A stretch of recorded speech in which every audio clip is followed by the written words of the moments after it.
Thank you very much, Mr. Speaker.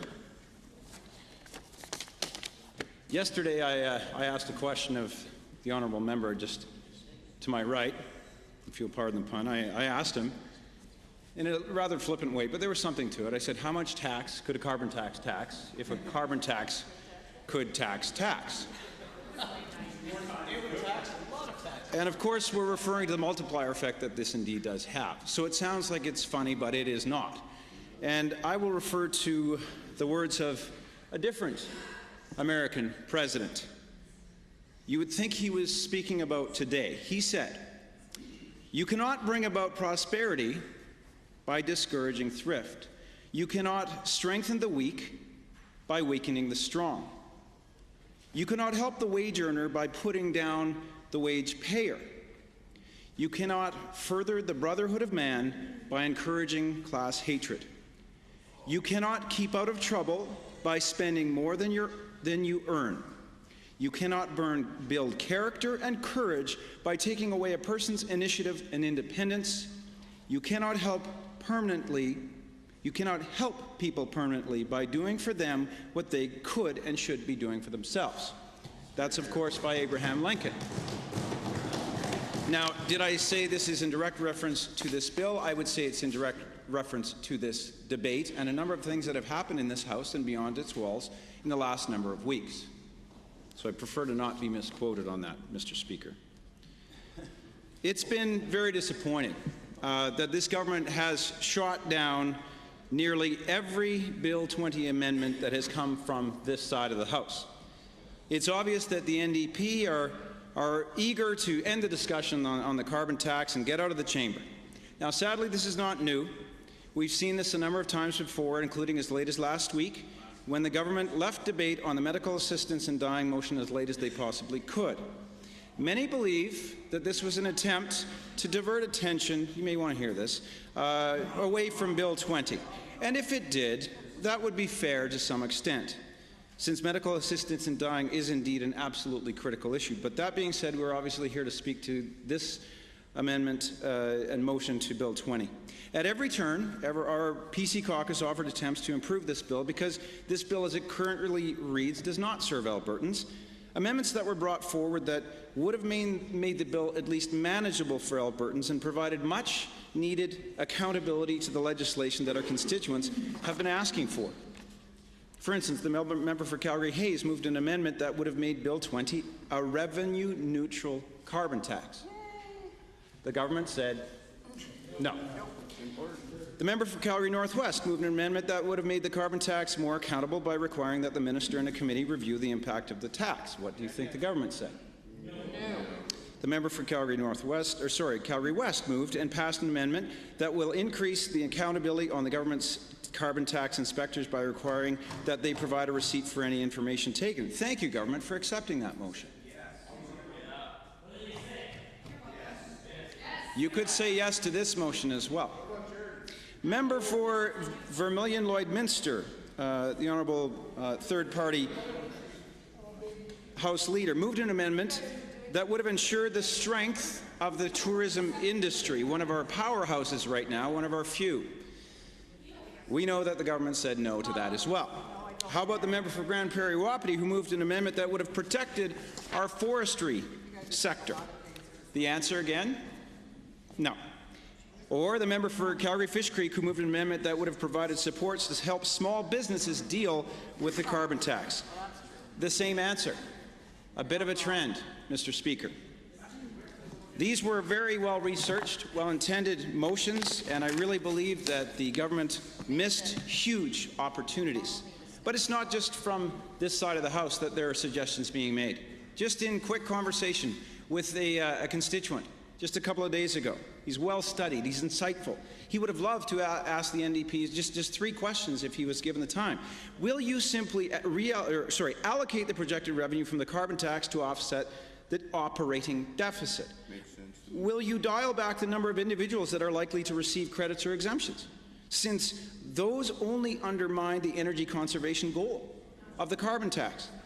His third question that he would love to ask you is, will you minimize the use of the projected revenue for expensive green energy projects that are not feasible without significant government money, as we've observed disastrously in other countries? Good question. So I guess the question is, would the government like to talk to this individual who happens to be a voter or any of the, entertain perhaps a sober second thought to any of the thoughtful, well-researched amendments that have been put forward, considering, of course, the fact that this doesn't take effect until January the 1st. And we know that department officials are scrambling to get the regulations done in time. What is the rush, ladies and gentlemen? Take your time and do it right. That's just a word to the wise. It's not a threat. It's encouragement.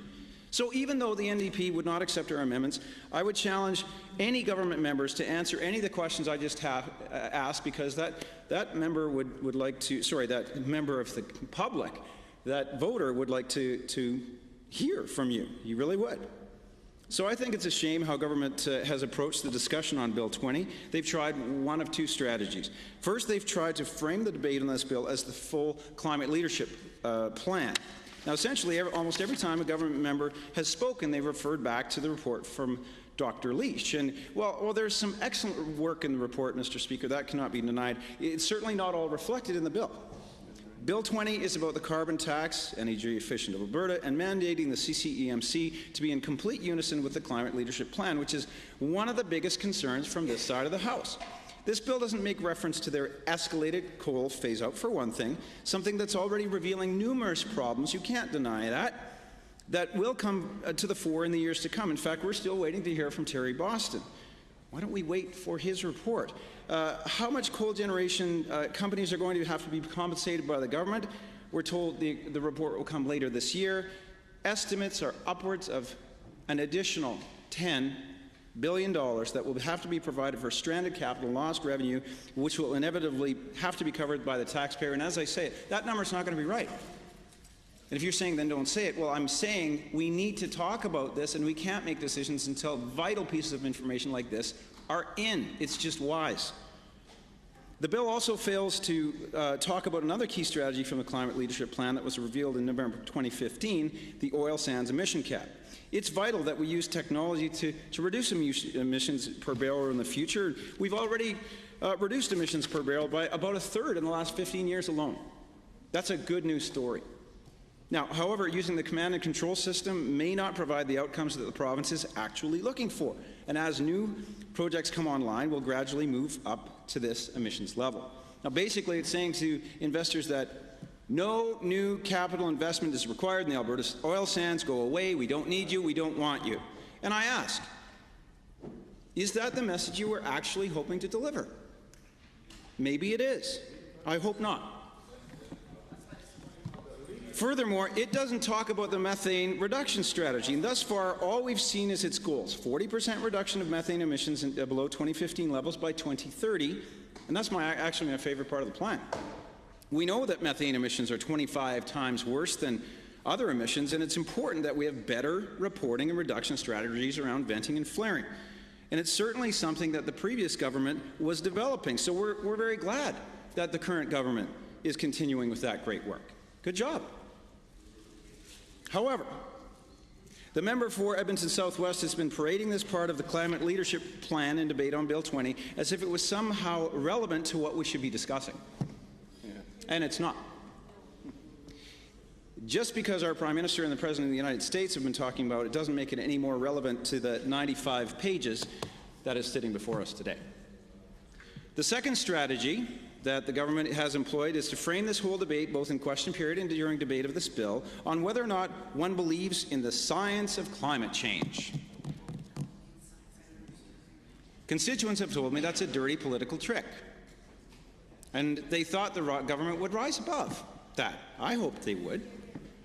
All honourable members of this House know that progressive conservatives understand that climate change is real and that human activity has impacted how the effects have been felt globally. Some say the difference on this side of the House is that some here might consider it real and some might consider it just a problem. In any case, Mr. Speaker, we've known this since before 2008, when we were the first jurisdiction in North America to put a price on carbon. Pricing carbon can be effective, Mr. Speaker, and we're on record for upholding this fact. However, this Bill 20 is not the right mix. That's the problem. It's not the right balance, and it certainly does not meet the high legislative expectations that Albertans are demanding of us. This bill is about the carbon tax, and it's about setting up the new body to spend revenue on their priorities. In short, this is a tax and spend bill. Honourable members, we were hoping that there would be fruitful debate on Bill 20. But all we've had is puppy, monkey, baby answers in retort to serious and thoughtful amendments that would have made a very bad bill a little bit more palatable. So this bill shows, with respect, and it's just the nature of time, that this government, is definitely in its infancy. And Albertans do not need to, they don't deserve to pay for another $6 billion rookie mistake. It's, you know, I've been so honored to spend 12 years in this chamber. On the other side, it's been closer to 12 months. I certainly am learning things every day. I trust that they are too. And I trust that one thing that can be learned here today is that they can indeed push the pause button. I've seen it before on many occasions. When something was exploding before our eyes, on a number of occasions, we actually sent it back out to the real world, found out what was going on. And I challenge each of you to do that. I challenge you to be in your constituency offices and talking to people, going to the grocery store, going to events. I wish you well, because you are going to get more than 2 earfuls. People are irate. In 12 years, Mr. Speaker, I've never seen them this mad. I thought it was the farmers' situation before. I thought it was the farmer situation right before Christmas. And I've heard words like arrogant being used, like they've never been used before in such a short amount of time. And I encourage this government, get back on track, do what you came here to do, the best for Albertans, but test it out there. Test it out. Find out what people are really thinking. Don't pass this. You don't legislate and then do consultation later. That's not how this should work. And by the way, I mentioned $6 billion. Yes, that's a number that has been thrown out, but let's be, as I started out by saying, that's just the beginning of the multiplier effect. I shudder to think what it's going to be. I'm concerned about not just my kids and perhaps grandkids one day, but every one of yours, and everyone's beyond these walls. I'm concerned about all the people who built this province, who are leaving and or shutting down their business. When I get calls, and I'm guessing you get them too, and people, grown adults, are crying. That family business we took generations to build is gone. Am I blaming the carbon tax only? Absolutely not. It has not taken effect yet. I know that. But when you add up, and I mean literally add up all the changes that side of the House has pushed upon Albertans, read the paper, folks. Sometimes, God bless you, media, sometimes you get it right. And the stories are all over the papers. I never thought I'd live to see this day in this province, to be really honest with you, sir. For these reasons, Mr. Speaker, and many, many more that I wish we had time to go into, in fact, I wish we had a whole fall session to discuss, I will be absolutely voting against this bill. I am happy to vote for any motion to hoist this so that we can do the right thing, press the pause button, do the research, make the necessary adjustments, and I'm happy to vote for a bill on this that has a lot more of these amendments that have come from this side of the House that reflect the attitudes and actions, the very livelihoods of Albertans. Because I'll tell you, it's one thing for people to say, I've lost my business. I'm hearing other people say, you know, that great job that I had for 15 or 20 years, it just got extinguished. And then it gets worse. I don't know if it's because of my previous portfolios in wellness or the Alcohol Abuse and Drug Addictions Commission as chair, but people are telling me, you know what? I've turned to a little self-medication, and I'm in a lot of trouble. And or my spouse and I are disagreeing to the point where there's domestic abuse. You talk to any policeman out there, they will tell you everything is up, including break and enter. And if you shudder and you shake your head, look at it historically in other places where economics go downhill.